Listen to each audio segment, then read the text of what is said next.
This is Tom Duty, middle-aged American living in New Jersey near the Lincoln Tunnel. If you were to visit my website, you would type Howdy Doody into Google. You'll find the correct spelling of the famous puppet. You then combine Tom Duty and a Google search from my site. This is a holiday message, national holiday, American holiday, to honor the late Martin Luther King.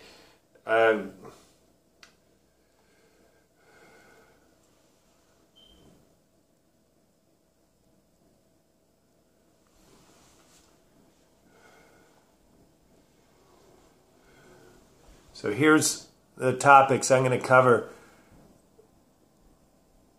First, John Lewis. John Lewis is a congressman, elected public official in the United States for a district in Georgia. John Lewis, as a young man, wrote Martin Luther King and became one of King's lieutenants. That man is alive today. He is serving his country today in an important way that he was serving his country back in the day. He had a sense he could do more, and he was inspired by King, wrote King, and the timing and his inspiration and his abilities brought him very close to the civil rights leader. So listeners, if I've managed to get your attention, I am saying this very clearly. If you listen to the rest of this video, or you were to stop right now and go pay attention to John Lewis, I would consider that a wise use of your time. If you make it to the end and you're continuing to be inspired by Martin Luther King and the occasion of today's holiday, and you spend some time listening to John Lewis, it would be time well spent. Now, listeners, here's why. I am the surviving father of a teenage son. My firstborn son died. He was born in 1988, and he died in 2007. So he didn't quite make it to 19. If he was killed in an automobile accident. If he had lived till the next spring, June, he would have turned 20. He didn't make it to 20. So anyways, the reason I bring that up is I have a very deep emotional sense of what it is to memorialize someone. I'm not claiming this is right. I am claiming for my biological, emotional, mental, intellectual processes, this is what memorializing someone is. You think about what they were like when they were alive in some intimate detail. And I have a video on my YouTube channel that I feel does that precisely. When it gets viewed, it retains the attention it gets. And to me, it was someone who knew my son when he was living in the last couple of years of his life. But God, he really seemed to know the authentic person in an intimate way, and tells a story that's touching, and that's exactly what John Lewis is able to do with King. And Lewis is alive today, continuing to serve his country in the Congressional District of Georgia in the United States Congress. So that's number one. Feliz Dia de MLK. Feliz Dia de Martin Luther King. Listeners first. An education on Spanglish. Now, Spanglish here, I'll set it aside. Japanese people like and still drink sake today. Well, if sake was that good, then the entire world wouldn't be drinking wine, because we'd be drinking rice wine. Well, is that definitive proof that sake isn't that good? No, I know a lot of Japanese people that like it, and I think it's okay. But wine's better. Beer, there's no argument. The world loves beer. So my point is that when the Europeans invented beer and the Asians, I think Japanese, invented sake, the world comes together and we kind of wrestle with what's better. And we end up, the world drinks beer. I mean, I don't think there's very few countries that never made their own beer. And they do exist, but it seems like every country, including Jamaica, has its own beer. Red Stripe, by the way. So my point is when cultures come together, sometimes the better things rise to the top. Now, it's also true that the worst things rise to the top. That's why we all get blasted drunk on Halloween. But sometimes the better things win. In Spanglish, this can be true. So in grocery stores that I visit, the cashier doesn't seem to speak a word of English. One of the first things that people do when they want to reach out to someone like me and they want to try their English, they're going to do numbers in English because people, especially cashiers, they can learn this relatively fast. So these cashiers are still using Spanish numbers with me. To me, that's a litmus test. These people want to speak Spanish.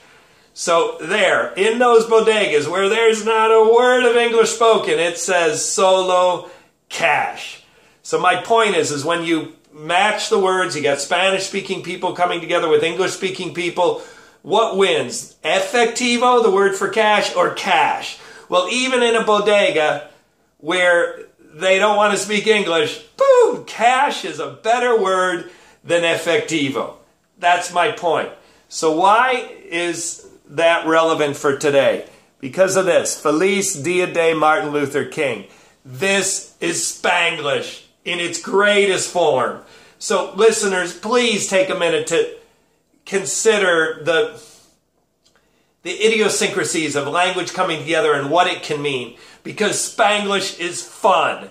And this is how it works. This is an American holiday. So Feliz Dia de Martin Luther King Day would be how you would say Happy Martin Luther King Day in El Salvador. But the point is, nobody says Happy Martin Luther King Day in El Salvador because it's an American holiday. So I greet the people in my neighborhood, as I did with at least 10 people today, Feliz Dia de Martin Luther King Day. And always a perplexed response. One of my favorites was the first woman I said, who's a stranger to me. Most of the people I greeted today with that greeting I'm familiar with. They know me and they reacted in some way that's different than this woman. This woman was a stranger, is a stranger. I'm a stranger to her. She might think I'm familiar, but she's not familiar to me. But right here in my neighborhood, and I said, Feliz Dia de Martin Luther King. She, of course, says, no speak English. So that's it. That's the fun of Spanglish. So listeners, if you get my point, what you're going to do is today, if you know someone speaks Spanish in your interactions, Feliz Dia de Martin Luther King Day. It honors the fallen civil rights leader, and it also has a little bit of fun with Spanglish. Trust me, fun with Spanglish is fun. 1968, next one. Listeners, this is a self-study only for you maniacs. 1968 is an incredible year in American history. All right, so here's a couple of things, three major things that came forward. Number one, it's an election year. Number two, the sitting president was LBJ, Lyndon B. Johnson. So LBJ suddenly decides not to run. Oh, God. It is alleged that he thought he couldn't win, but it's also alleged that that's not true. He decided not to run for personal reasons. So now the Democrats are stuck with no candidate. Boom!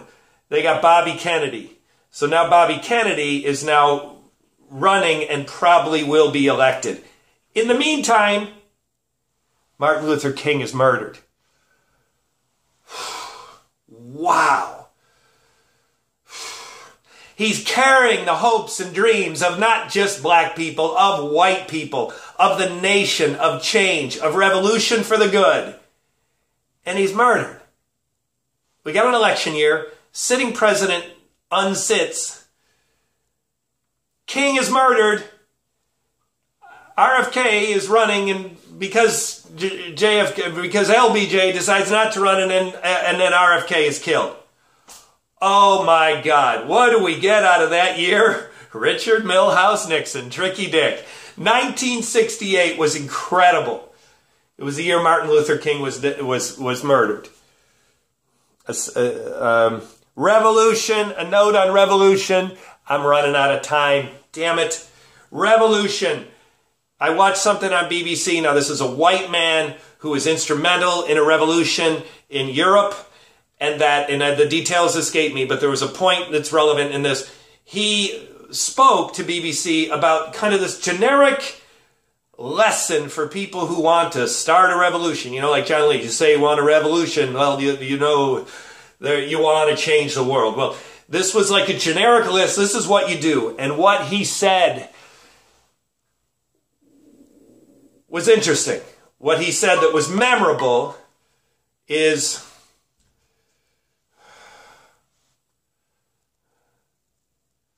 Tom Duty, DHL, can I help you? Hey, can I get a couple from you? Can you get what? A couple quotes on something I want to send out. The answer is no. We do that at point of sale, but would you let me call you back? I'm right in the middle of something. Okay. All right, give me 5 minutes. Okay. Thanks. So what he said, this is he's a white, he's a European, he was instrumental in an important revolution against a dictator. And what he said is you have to plan. If you're going to be nonviolent, you have to plan, because spontaneous public demonstrations are inherently violent. Relevant point. But it's not a new lesson. King knew that. So any of you who think King advocated violence because there was a lot of violence of his movement, he didn't. And I'm telling you, he didn't. And this is why. If you're wrestling with this, John Brown, and that's my final point. I'm 11 minutes, 40 seconds. John Brown, you want to understand King's authenticity for peaceful revolution, for peaceful demonstration, how he understood who John Brown was and how he did not use John Brown ever in his revolution. I won't go into that, but it is relevant. So listeners, that final point, revolution, John Brown, if you still harbor this idea that King actually advocated violence, a little bit of violence, he didn't. He didn't. And the study of John Brown will prove it to you. Unquestionably prove it to you. Yes, violence happened under his name. He did not. He never advocated violence. And he was effective, and it was a sad day when he was killed. This has been Tom Duty. Oh, a final note, I'm doing this because I did sort of a holiday greeting at Christmas time, and I got harassed by my brother-in-law, Hajime. He claimed that I had this self-awareness that I was somehow like the Queen. So to Queen Elizabeth, I'm not the Queen. I'm a humble blogger in New Jersey near the Lincoln Tunnel. Humble amateur recreational blogger in New Jersey near the Lincoln Tunnel. I do not think I'm the Queen. But to Hajime, gracias for that harassment. It's been Tom Duty, middle-aged American living in New Jersey near the Lincoln Tunnel. If you were to visit my website, you would type Howdy Doody into Google. You'll find the correct spelling of the famous puppet. You then combine Tom Duty in a Google search from my site. Thank you for listening. Have a good day, good evening, or restful night's sleep. Ciao!